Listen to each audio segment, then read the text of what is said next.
all in Jesus' name. प्रभु यीशु मसीह के नाम से आप सभी का अभिवादन करता हूं। Last week we studied from the book of Ephesians, और पिछले हफ्ते हमने इफिसियों की पत्री से अध्ययन आरंभ किया and I just shared about an introduction to the book of Ephesians. और मैंने केवल एक परिचय मात्र ही इफिसियों की पत्री के बारे में आपको दे पाया था। So I spoke to you about the city of Ephesus, और मैंने इफिसस नगर के बारे में आपसे बात की। then the ministry in the city of Ephesus, और जो सेवकाएं इफिसस नगर में हुई उसके बारे में मैंने बात की। and the church of Ephesus, और उसके बाद में और जो कलीसिया वहां स्थापना की गई उसके बारे में बात किया। and also about the epistle, how it started. और उसके बाद में ये पत्री किस प्रकार आरंभ हुई उसके बारे में भी मैंने आपसे चर्चा की। So today I will just share to you something about this epistle. और आज मैं इस पत्री के बारे में कुछ बातों को आपके साथ में साझा करना चाहूंगा। So the first 3 chapters are doctrinal, और जो पहले 3 पद हैं, अध्याय हैं, वो सारे के सारे सिद्धांतिक हैं। and then chapters 4 to 6 they speak about practical things. और 4 से 6 जो व्यवहारिक बातें हैं उसके बारे में बात करते हैं। So the difference I will just share with you. First 3 chapters, the importance is given for God's purpose and power in the life of a believer. और एक विश्वासी के जीवन के अंदर में परमेश्वर के उद्देश्य और उसके सामर्थ्य के बारे में पहले 3 अध्यायों के अंदर वर्णन किया गया है। And chapters 4 to 6 speak about the believer's walk and warfare. और जो 4 से लेकर 6 अध्याय है उसके अंदर एक विश्वासी किस प्रकार जीवन जीना है और उसके मलयुद्ध के बारे में चर्चा किया गया है। Chapters 1 to 3 speak about believers' relationship with God. और 1 से 3 अध्याय जो है वो विश्वासी का रिश्ता परमेश्वर के साथ किस प्रकार का होना चाहिए उसके बारे में चर्चा करता है। And chapters 4 to 6 speak about the relationship of believers with other believers. और जो 4 से 6 अध्याय है वो एक विश्वासी का दूसरे विश्वासी के साथ में किस प्रकार का रिश्ता होना चाहिए उसके बारे में बात करता The है। first 3 chapters deal with the doctrine, और पहले 3 अध्याय सिद्धांतों के बारे में बात करते हैं। and 4 to 6 speak about the duty of a believer. और 4 से 6 जो है विश्वासी के दायित्व या कार्यों के बारे में बात करता है। Chapters 1 to 3 speak about God's forgiveness, और पहला 3 अध्याय जो है परमेश्वर की गवाही के बारे में बात करता and है। chapters 4 to 6 speak about leading a holy life, holiness. और 4 से 6 एक पवित्र जीवन को जीने के बारे में बात करता है। Chapters 1 to 3 speak about our redemption, और 1 से 3 अध्याय हमारे छुटकारे के बारे में बात करते हैं। and 4 to 6 speak about our response to that redemption. और 4 से 6 अध्याय इस बारे में बात करते हैं कि हमारी प्रतिक्रिया उस छुटकारे के प्रति क्या है। First 3 chapters speak about divine sovereignty, और पहले 3 अध्याय परमेश्वर की दया के बारे में बात करते हैं। and the last 3 chapters speak about human responsibility. और आखिरी के 3 अध्याय मानवीय जिम्मेवारी के बारे में बात करते हैं। This is how we can just in a big way we can speak about the difference between these 2 portions of the book of Ephesians. और ये 2 बड़े बातें हैं जिसमें हम इफिसियों की पत्री को 2 अलग भागों में बतला सकते हैं। So you can read for yourself and understand this epistle in a better way. और आप अपने बेहतरी के लिए समझ के लिए आप इसके ऊपर अध्ययन कर सकते हैं, इस पत्री को और अधिक पढ़ सकते In हैं। the first and the third chapters there are 2 beautiful, powerful prayers that Paul was making for the believers of Ephesus. और देखिए पहले 3 अध्याय के अंदर में पौलुस 2 बड़ी सुंदर और सामर्थी प्रार्थनाओं को लिख रहा है जो वो इफिसस की कलीसिया के लोगों के प्रति करता है। But today I want to share with you from the 4th, 5th and the 6th chapters. और आज मैं 4 और 5 और 6 अध्याय से आपके सामने वचन रखना As I चाहूंगा। told you, these 3 chapters speak about our walk and warfare. और जैसे मैंने आपसे कहा कि ये 3 अध्याय हमारी परमेश्वर के प्रति चाल और हमारे बल युद्ध के बारे में बात करता So है। we can say from chapter 4 verse 1 to 6th chapter 9th verse, it is speaking about our walk. और 4 अध्याय उसके 1 वचन से लेकर 6 अध्याय के 9 वचन तक हमारे मलयुद्ध के बारे में और हमारी चाल के बारे में बात करता है। And we know from 6th chapter verse 10 onwards, we read about the warfare. और 6 अध्याय उसके 10वें पद से हम सब जानते हैं कि हम वहाँ मलयुद्ध के बारे में पढ़ते हैं। But today I want to share with you about walking with the Lord. और आज मैं आपके साथ साझा करना चाहूंगा परमेश्वर के साथ हमारी चाल के बारे में। The Bible says that Enoch walked with God. और बाइबल कहती है हनोक परमेश्वर के साथ चला। And then we know that Noah also walked with God. और हम इस बात को भी जानते हैं कि नोआ परमेश्वर के साथ में चला। So we also need to walk with God. और हमें भी परमेश्वर के साथ चलने की आवश्यकता है। And you know, because Enoch walked with God, God took him up without death. और देखिए हनोक परमेश्वर के साथ चला और उसने बिना मृत्यु के वो परमेश्वर के साथ में उठा लिया We गया। know our Lord is coming soon. और हम सब जानते हैं कि परमेश्वर जल्द आने वाला So है। we need to walk with the Lord along with our families, along with all our commitments and involvements in this nation, in the world. और देखिए संसार के अंदर में हमारे जो रिश्तेदार हैं, हमारी जो जिम्मेदारियां हैं, हमारे परिवार हैं, हमें उन सब के साथ में परमेश्वर के साथ साथ चलने की आवश्यकता है। Because Enoch walked with God, he had children, Bible says. और बाइबल कहती है हनोक परमेश्वर के साथ चला और उसके संतान भी थी। So along with our family life, along with our job, along with our business, we can be walking with God. और देखिए अपने परिवार की जिम्मेदारियां, अपनी नौकरी चाकरी, उन सब के साथ हम परमेश्वर के साथ साथ भी चल सकते हैं। That's why in the 4th chapter and verse 1, Paul says like this. और देखिए इसीलिए 4 अध्याय उसके पहले वचन में पौल इस प्रकार लिखते हैं। I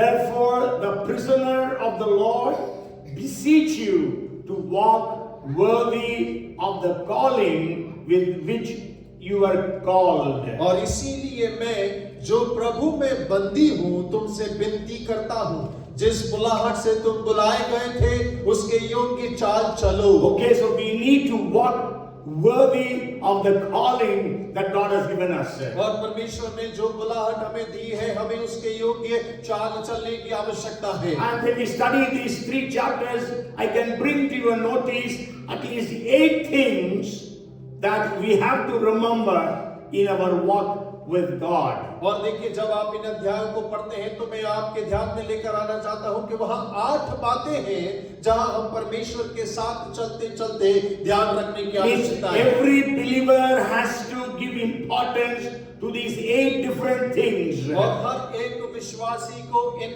8 अलग-अलग बातों को महत्व देने की आवश्यकता है। And the first thing is humility. और सबसे पहला जो है वो है नम्रता।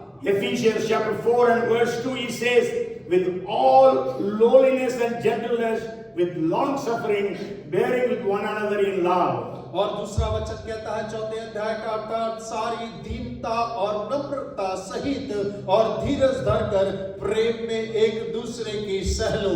Okay, so we need to have humility. और हमें नम्रता की आवश्यकता है। Today in this world of competition, we don't see that humility neither in the church nor in the world. और आज संसार में जहां बहुत सारी प्रतियोगिताएं हैं, ना तो हम कलीसिया के अंदर में और ना इस संसार के अंदर में कहीं भी नम्रता देख पाते हैं। We don't see the humility even in our own lives.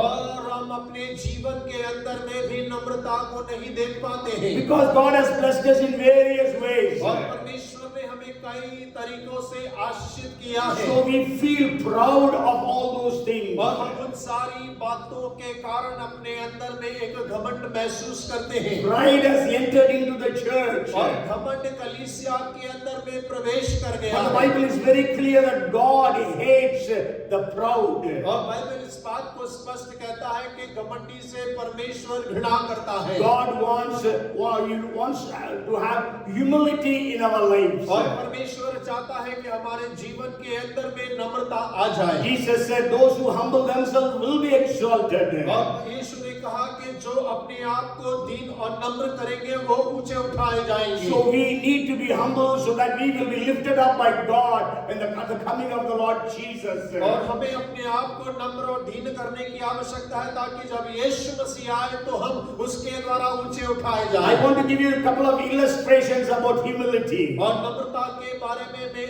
आपको कुछ दृष्टांतों को कहना चाहूंगा। One is from the life of Paul. और पहला जो है पौल के जीवन से। You might have heard from me this thing even earlier. और हो सकता है कि आपने पहले भी इस बातों को मुझसे सुना होगा। We read 1 Corinthians chapter 15 and verse 9. और हम पहला कुरिन्थियों उसका 15:9 को पढ़ते हैं। There Paul says, I am the least of all the apostles. और जहां पौल इस बात को कहता है कि मैं सारे प्रेरितों में सबसे छोटा हूं। See, this is actually I always tell people, Paul did not say, I was the least of the apostles. और देखिए अक्सर हम इस बात को कहते हैं पौल ने ऐसा नहीं कहा कि मैं उन सबसे छोटा था। But he says, I am. और वो कहता है कि मैं हूं। And that is when does he say?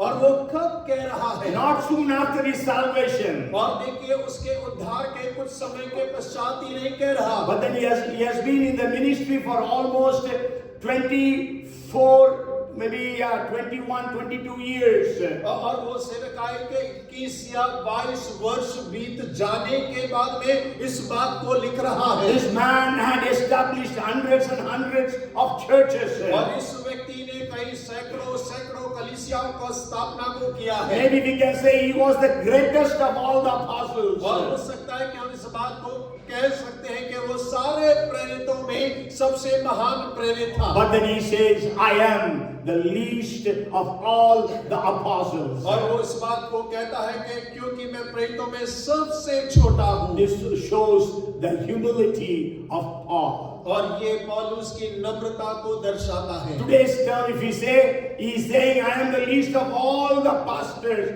or all the servants of God. और यदि आज के शब्द या आज के समय में कहा जाए तो वो इस बात को कह रहा है कि मैं सारे पासवानों से, सारे जनों से मैं सबसे छोटा हूँ। And then if you read Ephesians chapter 3 and verse 8. और यदि आप इफिसियों उसका 3रा अध्याय उसका 8वां वचन पढ़ेंगे। There Paul says, I am the least of all the saints. और वहां पर वो कहता है सब पवित्र लोगों में से सबसे छोटा मैं हूँ। Again it is written after 27 years of his ministry. और देखिए वो दोबारा से करीब 27 साल की सेवा करने के बाद इस बात को लिख रहा He is है। saying, I am, not I was, I am the least of all the saints. और वो यहाँ पे लिख रहा है कि मैं सारे संतों से सबसे छोटा हूँ। ये नहीं लिख रहा कि मैं छोटा था। In today's terms, he is saying, I am the least of all the believers in the churches. और यदि आज के तुल्य में कहा जाए तो वो इस बात को कह रहा है कि मैं सारे विश्वासियों से,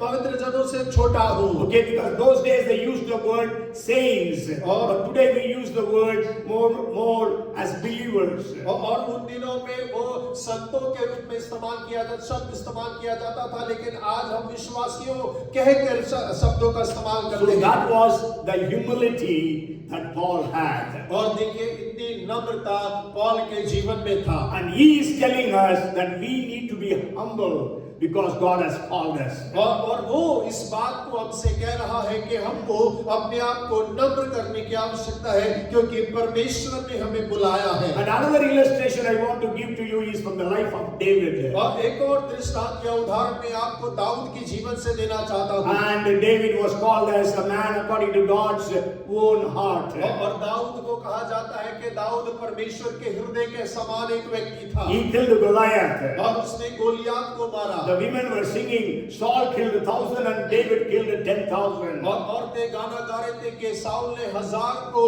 और दाऊद ने 10,000 को मारा है। But then we know that David also committed sin. और इस बात को भी जानते हैं कि दाऊद ने भी पाप कर दिया। Okay, but never in any of the Psalms does David write about his victory over Goliath. और देखिए उसके जितने भी भजन हैं उनमें से एक में भी वो गोलियात के ऊपर में जो विजय को उसने पाया उसके बारे में वर्णन नहीं करता But है। then in 3 Psalms, he writes about his sin with Bathsheba. और लेकिन वो 3 भजन में बत्शेबा के साथ में किए गए पाप के बारे में वर्णन करता है। That was the humility of David. और वो दाऊद की नम्रता है। Today we always hide our sins. और आज हम अपने पापों को हमेशा छुपा कर रखते हैं। Today all the people who will be going to heaven know that David had sinned. और देखिए आज जो हर एक जन स्वर्ग जा रहे हैं वो जानते हैं कि दाऊद ने पाप किया।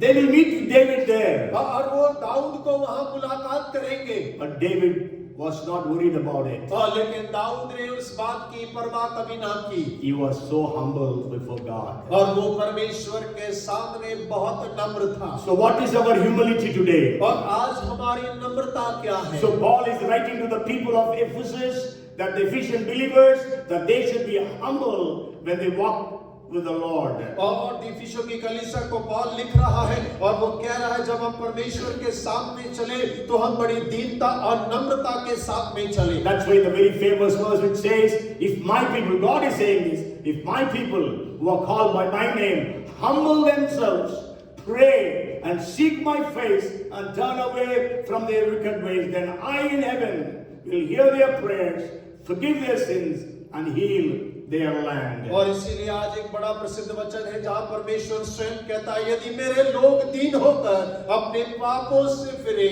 और माफी मांगे और अपने बुरे कामों से फिर जाए तब मैं उनकी प्रार्थना सुनूंगा और उनके उत्तर दूंगा और उनके देश को त्यों का त्यों कर दूंगा। So today we need to have humility. और आज हमें दीनता की आवश्यकता है। So if we don't have it, let us confess to God that shortcoming and let us humble ourselves before God. और यदि आज हमारे पास में दीनता या नम्रता नहीं है तब हम उस कमी को परमेश्वर के सामने मांगे और परमेश्वर से प्रार्थना करें कि परमेश्वर आप हमारी सहायता करिए। So first is humility.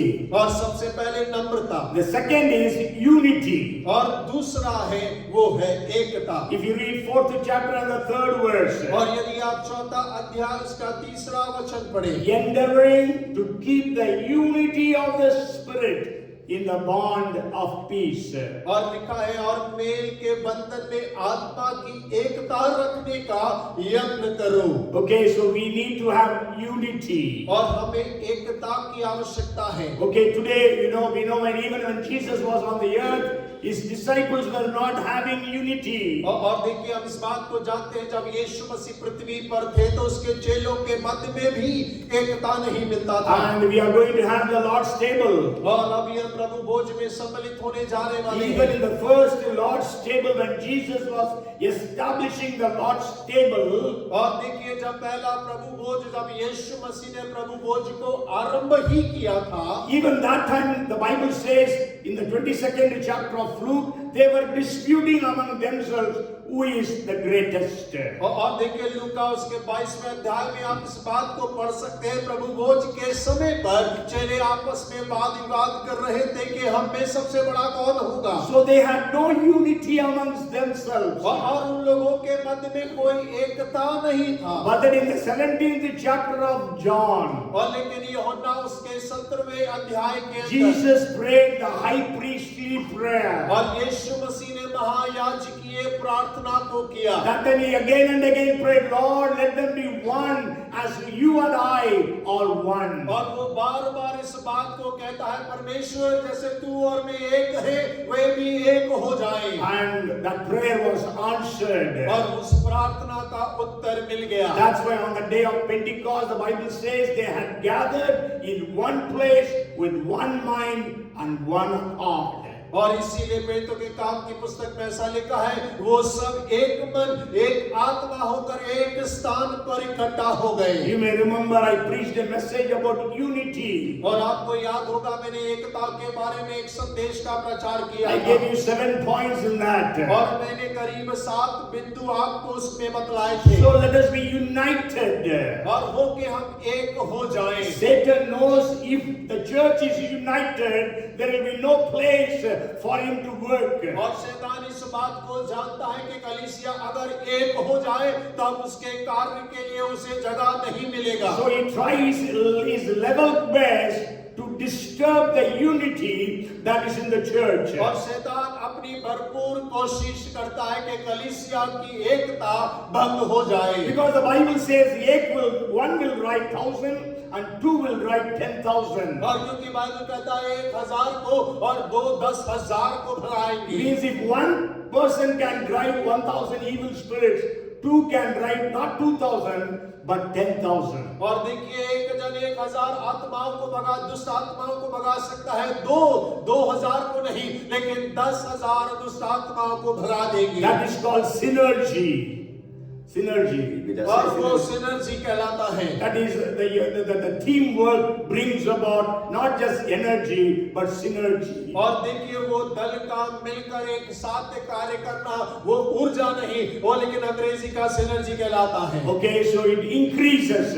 और वो हमारी बढ़ोतरी करता है। Deuteronomy 32:30 says that one will write 1,000 and two will write और व्यवस्था 10,000. विवरण 30 उसका 32 कहता है कि 1,000 को 2 10,000 को भगाएंगे। And if you read Leviticus chapter 26 and 7, और लेकिन आप व्यवस्था 26वां अध्याय जब पढ़ते हैं, and there it says 5 will drive 100 but 100 will drive 10,000. और वो कहता है कि 500 को और 100 10,000 को भगाने पाएंगे। Okay, so that is the synergy that God gives when the church is united. और जब कलीसिया एक हो जाता है, एकता में आ जाता है, ये परमेश्वर ही है जो इस प्रकार का बल प्रदान करता है। That's why Jesus said, if two of you are agreed on anything about which they are going to ask on the earth, it will be given by my Father who is in heaven. और इसीलिए यीशु मसीह ने कहा, तुम में से 2 जन अगर किसी भी बात के लिए सहमत हो जाते हो और मेरे स्वर्गीय पिता से मांगते हो, मेरा पिता सुनकर उसे तुम्हारे लिए पूरा करता है। Okay, so we need to be united. और हमें एकता में आने की आवश्यकता है। Husband and wife and the children to be united in prayer, in the family prayer. और जब पारिवारिक प्रार्थना होती है, पति पत्नी बच्चों को एकता एक मन से प्रार्थना करने की आवश्यकता But है। the problem is the wife pulls on another one side, the husband pulls on another side, the children go to another side. और देखिए समस्या ये होती है कि पति एक तरफ खींचातानी करता है, दूसरी तरफ पत्नी और बच्चे तीसरी तरफ चले जाते So हैं। what we see is, so there is no unity even in Christian families. और हम क्या देखते हैं, मसीह परिवार के अंदर भी एकता की कमी है। So even the family prayer does not happen many times. और कई बार पारिवारिक प्रार्थना भी नहीं हो पाता है। Okay, I want to share this again. I have shared it many times. If one horse can pull 2 tons, how many tons can 2 horses pull? और देखिए मैं अक्सर इस बात को कहता हूँ, फिर से कहना चाहूंगा, अगर एक घोड़ा 2 ton. और 2 टन को खींच सकता है तो 2 घोड़े कितना टन वजन खींच सकते In हैं? one place when it was asked, the answer, none. और देखिए कई जगह इस बात को पूछा गया और उसका कई बार उत्तर आया, कुछ भी नहीं। Because one horse is pulling this side and the other horse is pulling this side. और देखिए एक घोड़ा जो है दाएं खींचेगा, दूसरा घोड़ा बाएं की ओर खींचेगा। But if one horse can pull 2 tons, 2 horses can pull 22 tons. और देखिए यदि एक घोड़ा 2 टन वजन उठा सकता, खींच सकता है, तो 2 घोड़े करीब 22 टन वजन को खींच सकते हैं। Hallelujah. Hallelujah. So God wants us to have unity. और परमेश्वर हमसे चाहता है कि हम एकता में हो। But do we have unity today? और क्या आज हम सब एकता में हैं? Unity in the family. और परिवार के अंदर में एकता, Unity in the church. और कलीसिया के अंदर में एकता, Unity with other churches. और दूसरी कलीसियाओं के साथ में एकता, Unity with the pastors of other churches. और दूसरे कलीसिया के पासवानों के साथ में एकता। We thank God for the unity that the pastors in Bhopal maintain. और देखिए हम धन्यवाद करते हैं परमेश्वर का, भोपाल के पासवान उसी एकता को बनाए रखे हुए हैं। And so God's it's God's grace that that unity is being maintained. और परमेश्वर सहायता करता है कि वो एकता बना रहे। So may God make us all one as the Father and Jesus are one. और हो के परमेश्वर हम सबको एक बनाए जैसे पिता और यीशु एक हैं। May God bring us in unity as the first century church was united. और हो के परमेश्वर जैसे पहले सदी में कलीसिया एकता में था, वही एकता को आज आजाद करने पाए। Third thing is maturity. और तीसरा है परिपक्वता।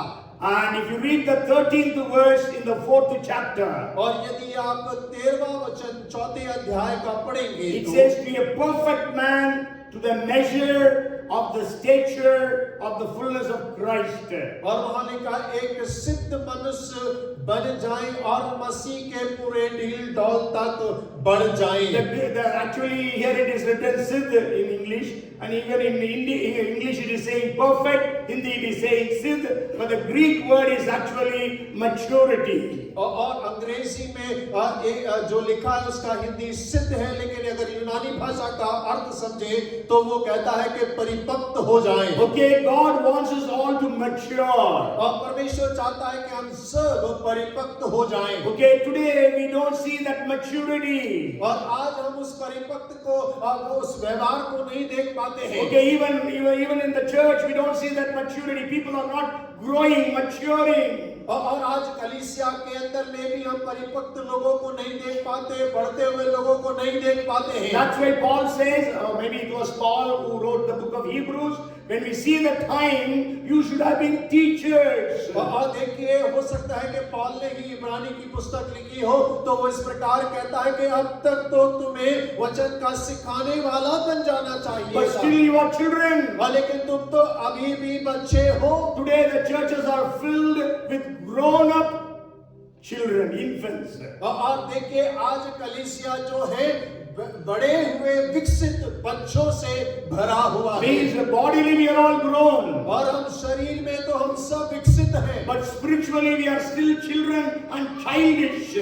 लेकिन आत्मा में हम बच्चे हैं और अभी बचपनी के अंदर में हैं। So Paul is saying that we have to walk in maturity. और पौलुस इस बात को कहता है कि हमें तो परिपक्वता में चलना है। And then the fourth thing is integrity. और चौथी बात है ईमानदारी। Okay, Paul is speaking about integrity in the 4th chapter and also in the 5th chapter. और पौल जो ईमानदारी के बारे में 4थे अध्याय में भी बात करता है, 5वें अध्याय में भी बात करता है। Ephesians chapter 4 verses 24 to 32 we read about integrity. और देखिए इफिसियों 4:20 उसके 32 तक हम ईमानदारी के बारे में ही पढ़ते हैं। Even in the 5th chapter from verse 3 to 7 he is speaking about integrity. और देखिए 5वें अध्याय में 3रे वचन से 7वें वचन तक भी हम ईमानदारी के बारे में पढ़ते हैं। So we need to be a people with integrity. और हमें तो एक ऐसा व्यक्ति बनना है जो ईमानदार हो। Okay, but then today again we see that there is no integrity in the lives of the people. और आज दोबारा से अगर हम देखें तो आज हम लोगों के जीवन के अंदर में ईमानदारी पर नहीं पाते। There is so much of hypocrisy today. और आज बहुत ज्यादा पाखंड नजर आता है। We know that Jesus never rebuked the sinners. और देखिए हम इस बात को जानते हैं कि यीशु ने पापियों को कभी नहीं डांटा। But Jesus just told them, don't sin anymore. और यीशु ने स्पष्ट और इतना ही कहा, जाओ और आप पाप मत करना। But then Jesus was scolding the Pharisees and the Sadducees who were full of hypocrisy. और लेकिन यीशु मसीह सदूसियों और फरीसियों को डांटता है जो पाखंड से भरे हुए थे। In the 5th chapter of Matthew he is saying blessed, blessed, blessed 8 times. और देखिए मत्ती के 5वें अध्याय में करीब 8 बार वो कहता है धन्य धन्य धन्य। But in the 23rd chapter of Matthew he says, woe unto you hypocrites, woe unto you. He is speaking about Pharisees and the Sadducees. और उसी के 25वें अध्याय में इस बात को हम पढ़ते हैं, वो फरीसियों और सदूसियों से कहता है, हे पाखंडियों तुम पर हाय। Okay, eight times in the 23rd chapter of Matthew. और मत्ती के 23वें अध्याय में करीब 8 बार वो इस बात को कह रहा है। So today, are we hypocrites or you are people of integrity? और आज हम क्या पाखंड से भरे हुए हैं या हम ईमानदार लोग हैं? As I told you even earlier, you know the first century church was growing and multiplying because the people were full of integrity. और जैसे मैंने आपको पहले भी बताया था, पहली सदी की कलीसिया आशीषित हो रहे थे, बहुगुणित हो रहे थे, क्योंकि वो लोग ईमानदार लोग थे। It is said there were 60 million, 6 crores, 60 million slaves in the Roman Empire. और वो इस प्रकार से कहा जाता है कि करीब 6 करोड़ रोमन अंपायर में विश्वासी लोग हुआ करते थे। नहीं, slaves were there. और Slaves. गुलाम थे, माफ कीजिएगा, गुलाम थे। And out of them, 50%, 3 crores, 30 million slaves accepted Jesus. और उसमें से आधे करीब 3 करोड़ गुलामों ने यीशु मसीह को ग्रहण कर लिया। And also in the free, among the free also, almost 50% in the Roman Empire had accepted the Lord. और रोमन साम्राज्य के अंदर में जो आजाद लोग थे, उनके भी 50% लोगों ने मसीह को ग्रहण कर लिया। And the reason, the research has been happening, and the reason that they gave is because of the integrity of the people in the church. और देखिए इस बात पे खोज किया गया और उन्होंने परिणाम निकालकर इस बात को कहा, उन लोगों ने उद्धार इस वजह से पाया क्योंकि उन्होंने मसीह लोगों की, विश्वासी लोगों की ईमानदारी को देखा। They said by the end of the first century the temples got emptied and the churches were those sure there were no church buildings, but the church gatherings were overflowing with crowds. और पहली सदी के अंदर इस बात को कहा जाता है कि जो आराधनालय थे वो खाली हो गए, लेकिन मसीह घर जो है, प्रार्थनालय जो है वो भर गए। उस समय भवन तो नहीं था, लेकिन मसीहों की गिनती बढ़ गई। This happened because these slaves, many of them were thieves, but when they accepted Jesus, they stopped stealing. और देखिए बहुत सारे गुलाम मसीह में आने से पहले वो चोर हुआ करते थे, डकैत हुआ करते थे, लेकिन जब उद्धार पा लिया चोरी डकैती को छोड़ दिया। They used to steal from the master's things. और वो अपने स्वामियों के सामान से चुराते थे। But since they accepted Jesus, they were completely changed. लेकिन जब उन्होंने मसीह को ग्रहण कर लिया तो पूर्णता वो बदल गए। They went and confessed to their masters, "Sir, that we have stolen from you such and such things." और उन्होंने जाकर अपने स्वामियों के सामने अंगीकार को किया, महोदय हमने ये वस्तुओं को चुराया था। And if they were able to restitute, they returned the things that they stole. और जिन चीजों को वो वापस कर सकते थे, उन लोगों ने अपने मालिकों को चुराई हुई चीजें वापस भी कर दी। And if they were not able to do that, they used to say, "We will work for you more so that we will repay for those things which we have stolen." और जो वो वापस नहीं कर सकते थे, उनके लिए उन्होंने कहा, जो वापस नहीं कर सकते उसके लिए हम और ज्यादा काम करेंगे ताकि उसका दाम भर सके। This made even the masters to accept Jesus. और इस घटना के द्वारा उनके स्वामियों ने भी मसीह को ग्रहण कर लिया। That's why if you read in the 6th chapter of Ephesians and also in the 3rd chapter of Colossians, he's saying masters and slaves.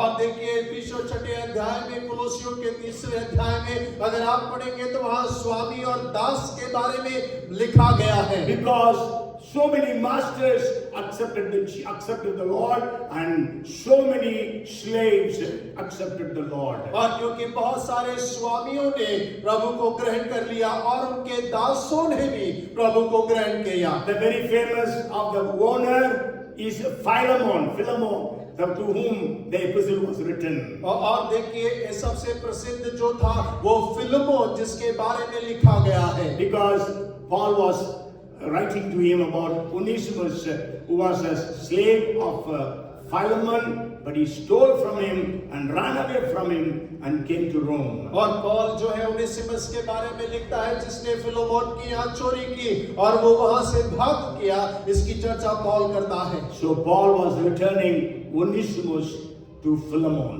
और पौल जो है ओनेसिमस को फिलोमोन के पास में वापस भेजता है। And then the fifth thing I want to share with you is Paul is saying, walk in love. और पांचवी बात जो मैं आपके साथ बांटना चाहता हूं वो ये है कि पौल कहता है प्रेम में चलो। First is humility. और पहला नम्रता, Second is unity. और दूसरा एकता, Third is maturity. और तीसरा परिपक्वता, And fourth is integrity. और चौथा है ईमानदारी, And then fifth is love. और पांचवा प्रेम। If you read Ephesians chapter 5 and verse 2, और यदि आप इफिसियों का 5 अध्याय उसका दूसरा वचन पढ़ें, walk in love as Christ also has loved us and given himself for us, an offering and a sacrifice to God for a sweet smelling aroma.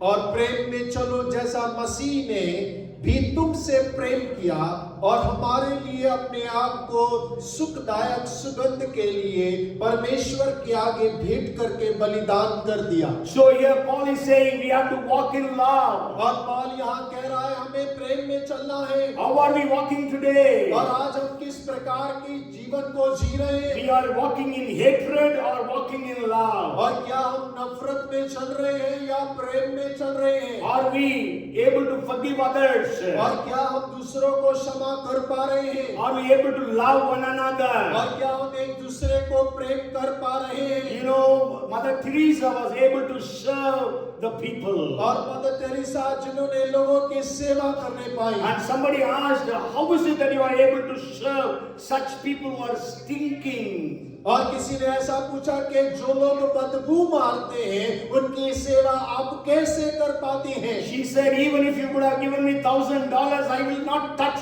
such a patient. और वो कहता है कि यदि मुझे $1000 भी दो तब भी मैं ऐसे मरीज को ना छूऊं। But then I see Jesus in them. और लेकिन कहते हैं कि लेकिन मैं यीशु मसीह को उनमें देखती हूँ। That motivates me, inspires me with the love of Christ, and that's why I serve them. और वो मुझे प्रेरित करता है, वो मुझे उत्साहित करता है, इसी वजह से मैं उनकी सेवा करने पाती हूँ। Can Jesus see love in us? और क्या यीशु मसीह हमारे अंदर में वो प्रेम देख पाते हैं? Jesus asked Peter, Simon, son of Jonah, do you love me above all these? और यीशु मसीह ने पतरस से कहा, सिमोन के पुत्र, योना के पुत्र सिमोन, क्या तू मुझसे प्रेम इन सब से बढ़कर करता है? Jesus said the first and the greatest commandment is that you love your Lord, your God with all of your heart, all of your soul, all of your mind, and all of your strength. और यीशु मसीह ने कहा पहली और सबसे महान बड़ी आज्ञा ये है कि परमेश्वर पिता को अपने पूरे बल से, शक्ति से, मन से प्रेम कर। So, what is our love towards God?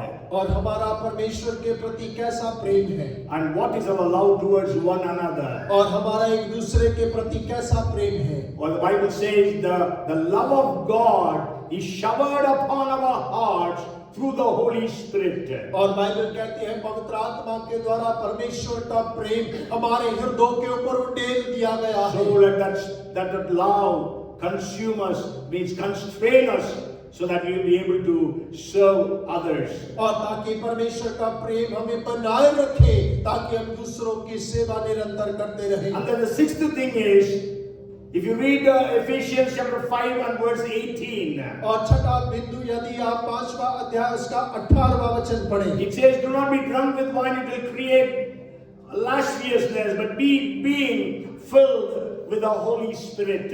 और दाखरस के से मत वाले ना बनो, क्योंकि इससे लुचपन होता है, पर आत्मा से परिपूर्ण होते जाओ।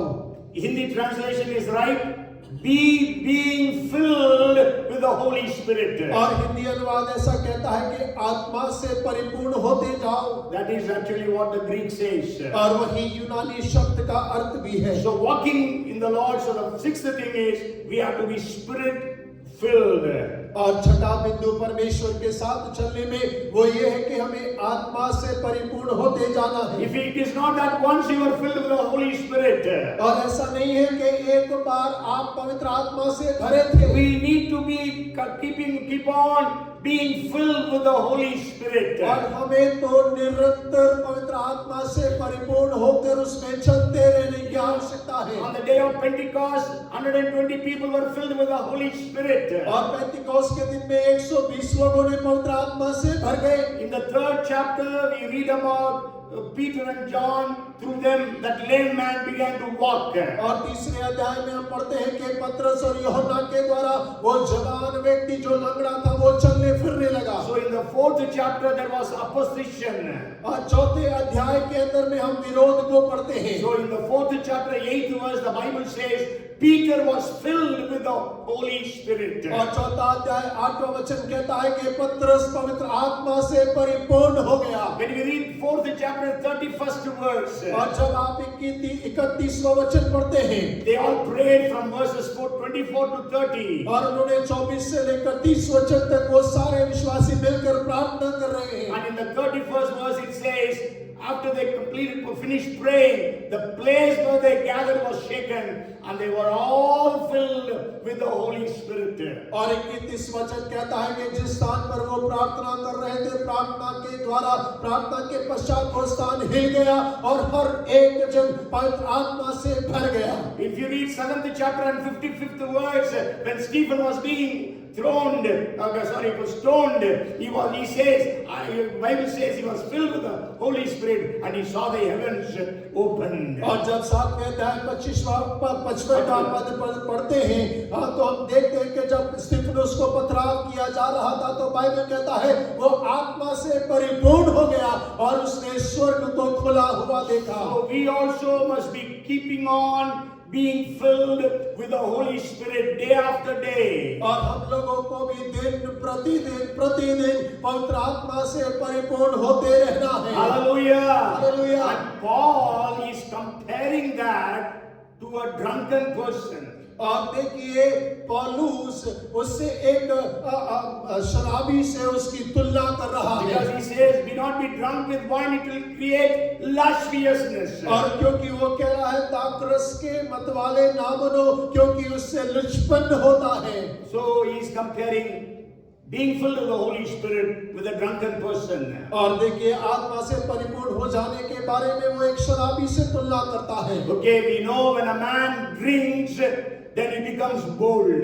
और देखिए हम इस बात को जानते हैं कि जब एक व्यक्ति शराब पीता है तो बड़ा हियावी हो जाता है। Okay, he is not afraid of anyone. और वो किसी से भी डरता नहीं है। He goes and fights with anyone. और वो किसी से भी जाके लड़ाई करता है। I know in Bhopal there was one boy. और मैं जानता हूँ भोपाल में एक लड़का था। He was drunk. और वो शराब पिया करता।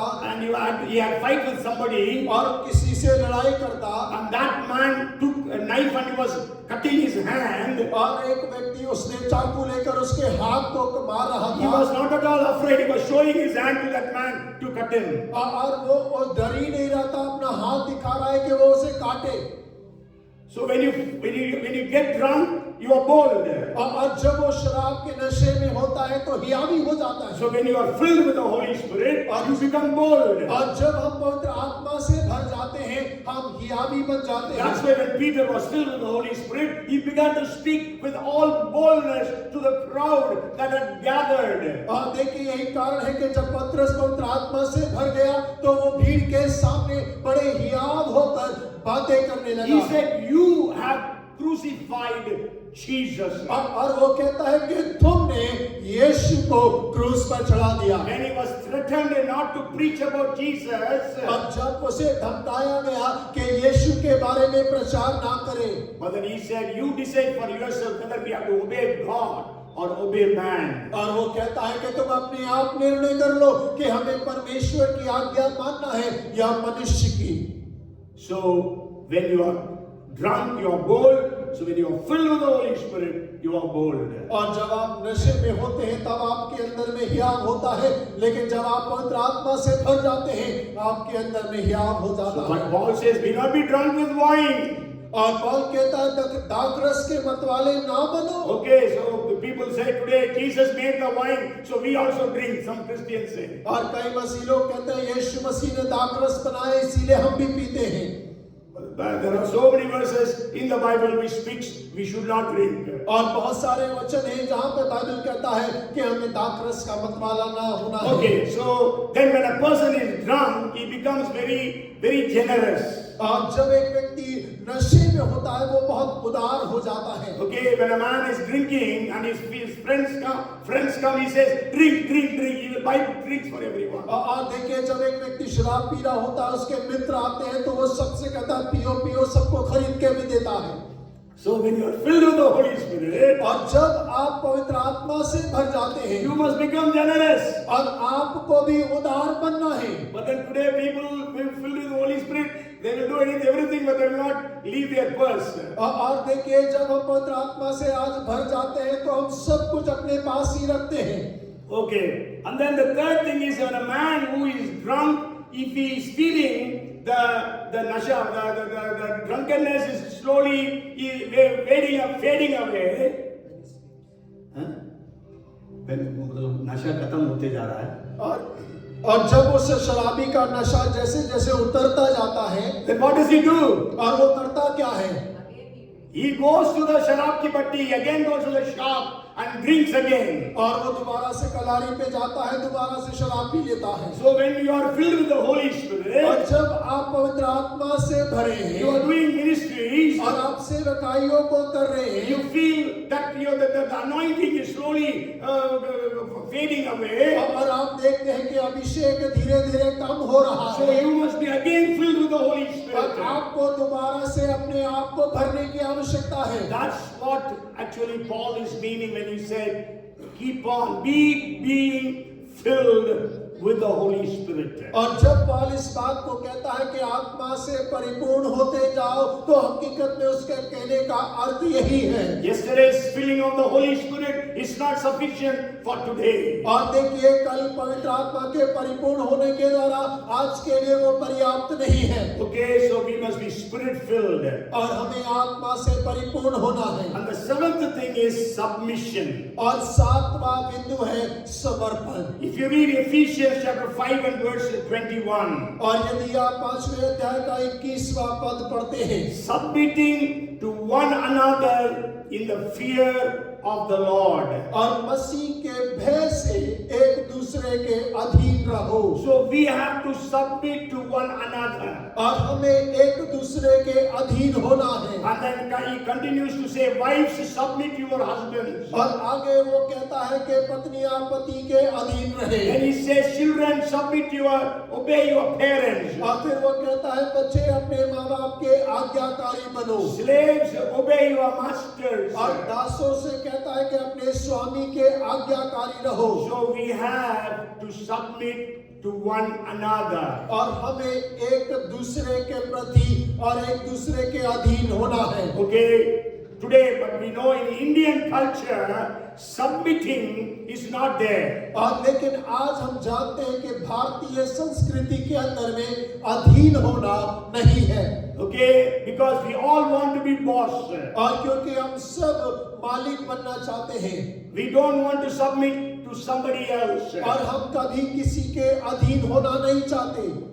So that's why people in the high positions, they always have problems because their subordinates don't submit to them or obey them. और देखिए यही कारण होता है कि जो बड़े अधिकारी हैं उनके साथ समस्या ये होती है कि उनके अधीनता में जो लोग हैं वो उनके अधीनता में कार्य करना नहीं चाहते। Even in the church we see that. और आज कलीसिया में भी हम इस बात को देखते हैं। Means we can compare it like people don't become teachable. Once they have learned something, they don't remain teachable after that. और हम इस बात की तुलना इस प्रकार कर सकते हैं कि कई बार जब लोग कुछ सीख लेते हैं तो वो शिक्षा ग्रहण नहीं करते। They think they know everything. और वो ऐसा सोचते हैं कि उन्हें सब ज्ञान है। But then we have to submit to one another. और लेकिन हमें एक दूसरे के अधीनता में रहने की आवश्यकता है। And then the last thing that he is speaking about in walking is और देखिए आखिरी बात जो मसीह में चलते हुए की बात कहता है, that is responsibility. और वो है जिम्मेवारी। Okay, I always tell in the marriages, husband does not have rights, but he has got responsibilities. Wives don't have rights, but they have responsibilities. और देखिए मैं विवाह में अक्सर इस बात को कहता हूँ कि पति पत्नी को अब कोई हक नहीं मिल गया, लेकिन जिम्मेवारी मिली है। Okay, you have new responsibilities. और आपको नई जिम्मेवारी मिली है। So from chapter 5 verse 23 to 6th chapter 9th verse, Paul is speaking about the responsibilities of husbands, wives, parents, children, masters, slaves. और देखिए 5वें अध्याय के 23 वचन से लेकर 6ठे अध्याय के 9 वचन तक पौल जिम्मेवारियों की बात करता है। पति पत्नी की जिम्मेवारी, माँ बाप की, बच्चों की जिम्मेदारी, दास और स्वामी की जिम्मेदारी, उनकी जिम्मेवारियों की बातें करता है। See, in biblical times, और बाइबल के समय में, you know, even when Paul said to the jailer, believe in the Lord Jesus Christ, and you and your household shall be saved. और देखिए पौल जेलर को कहता है यदि तू यीशु मसीह पर विश्वास करे तो तू और तेरा घराना उद्धार पाएगा। So in the household, not only husband, wife and children lived. और देखिए घराने का अर्थ ये नहीं है कि केवल पति पत्नी और बच्चे। Okay, it is husband, wife, children, slaves, servants, bonded servants, all different groups of people, they all constitute a household. और देखिए उस परिवार के अंदर पति पत्नी बच्चे गुलाम सेवक और वो सब के सब जो उस घराने के अंदर आते हैं वो सब मिलकर एक घराना बनता है। So when the Bible says jailer, he took baptism along with his household, that is not actually meaning his children, but is meaning his wife and all the slaves in his house. और देखिए जब Bible कहती है कि उस jailer ने अपने घराने के साथ में बपतिस्मा लिया तो उसका अर्थ केवल ये नहीं कि पत्नी पत्नी और बच्चे, उसके घर के अंदर हर एक जन जो भी आता है उन सब ने उद्धार पाया। So we have responsibilities. और हमारे पास में जिम्मेवारियां हैं। All the husbands have the responsibility to love their wives. और हर एक पति की जिम्मेवारी है कि वो अपनी पत्नी को प्रेम करे। And how to love? और किस प्रकार प्रेम करना है? As Jesus loved his church and gave himself for her. और जैसे यीशु ने कलीसिया को प्रेम किया और अपने आप को उसके लिए दे दिया। So we have to love our wives to the extent of risking our own lives. और हमें तो अपनी पत्नियों को अपने जीवन को खतरे में डालकर इस प्रकार प्रेम करना And है। the wives need to submit to their husbands. और पत्नियों को अपने पति के अधीन रहना है। That does not mean wives are slaves. और इसका अर्थ ये नहीं है कि पत्नियां गुलाम बन जाती But हैं। then under the Lord, they have to submit to their husbands because that is how God has planned the marriage or the family. और देखिए परमेश्वर के अधीनता के अंदर में परमेश्वर ने ये नियम ठहराया है कि वो पति के अधीन रहे, ये विवाह की सीमा है। And also the parents have to bring up their children in the nurture and the admonition of the Lord, the Bible says. और बाइबल कहती है माँ बाप को अपने बच्चों को परमेश्वर के भय और उसकी आज्ञाकारिता में बच्चों को बढ़ाना और पालन पोषण करना है। The children have to obey their parents. और बच्चों को अपने माँ बाप की आज्ञा मानना है। But today again we find that today's children are not obeying their parents. और आज हम इस बात को देख पाते हैं कि बच्चे आज माँ बाप की आज्ञाओं को नहीं मानते हैं। Okay, today we know children become rebellious. और आप जानते हैं कि आज बच्चे जो हैं वो बलवा करने वाले बन गए। People they have so much of peer pressure. और उनके पास में बहुत सारा दबाव है। Especially when they are in the adolescent stage. और जब वो किशोर अवस्था में होते हैं, When they become young. और जब वो जवान होते हैं, So there is so much of tension sometimes in the family between the parents and the adolescents or the children. और माँ बाप और बच्चों के बीच में बहुत ज्यादा बहुत घने तनाव रहता है. तनाव रहता है। Okay, instead of peace in the family, there comes so much of tension. और जहाँ पर शांति होना चाहिए वहाँ बहुत ज्यादा तनाव उत्पन्न हो जाता है। You know, I remember one family, they used to say their young son came and took the father and the mother near the gas gas cylinder said, I will set fire to you unless you give you money. और देखिए मुझे एक परिवार के बारे में याद है, उन्होंने इस प्रकार कहा कि छोटे बच्चे ने वहां किचन में जाकर गैस के पास खड़े होकर उनको जबरदस्ती लेके आ बोला, अगर तुम मुझे जब तक पैसा नहीं दोगे तो मैं तुम्हें आग लगा दूंगा। We read on the newspapers also, there is the young boy, 16 years old boy shot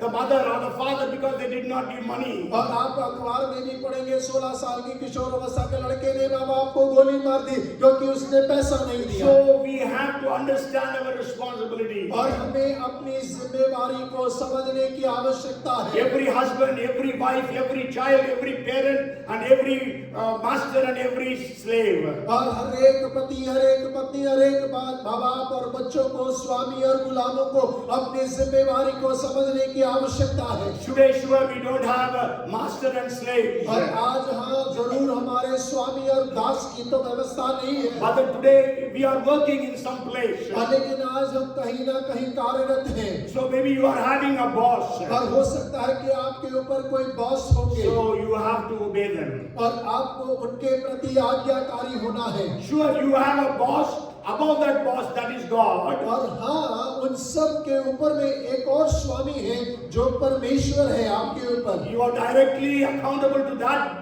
boss. और आप उस स्वामी के सीधा लेखा आपको देना है। But sure, on the earth we have to be accountable to our human bosses as well. और लेकिन जब हम पृथ्वी पर है और अपने स्वामी के अधीन है तो हमें अपने स्वामियों को भी हमें आदर देना है। So this is actually what is Paul speaking in the 4th, 5th and the 6th chapters of the book of Ephesians. और इफिसियों के 4थे 5वें अध्याय में पौल इन बातों के बारे में लिखता और बोलता है। And so we have to remember these 8 things. और इन 8 बातों को हमेशा हमें स्मरण रखने की आवश्यकता है। Humility, नम्रता, unity, और एकता, maturity, परिपक्वता, integrity, ईमानदारी, love और प्रेम, and responsibility, और जिम्मेवारी, submission और अधीनता, and spirit-filledness. और आत्मा से परिपूर्णता। So may God bless us through these 8 things. और हो के परमेश्वर इन 8 बातों के द्वारा परमेश्वर हमें आशीषित करे। And let us commit ourselves to obey God in all these 8 areas. और हो के हम अपने आप को परमेश्वर के अधीन कर दें ताकि इन 8 बातों को अपने जीवन के अंदर में कार्यरत करें। I believe that you have received this word. और मैं विश्वास करता हूं कि आपने इस वचन को ग्रहण किया And let this word bring forth fruits 30-fold, 60-fold and 100-fold. और हो के ये वचन आपके हृदय के अंदर में 30 गुना, 60 गुना और 100 गुना फल लेकर आए। That will make us influence our society. और ताकि वो हमारे समाज के लिए हमें प्रभावित करने वाला बना Maybe they. some of your non-Christian family, by your walk, let your family be saved. और हो सकता है कि आपके परिवार में किसी का उद्धार नहीं हुआ लेकिन आपकी चाल देखकर वो उद्धार पा जाए। Let us be committed to walk with the Lord. और हो के हम परमेश्वर के साथ चलने के लिए अपने आप को समर्पित As करें। Enoch walked with the Lord, और जैसे हनोक परमेश्वर के साथ चला, as Noah walked with the Lord, और जैसा नोआ परमेश्वर के साथ चला, may God help us all to walk with the Lord. और हो के परमेश्वर हम सब की सहायता करे उसके साथ चलने के लिए। And since we are going to have the Lord's table, I am finishing now. Come, let us pray.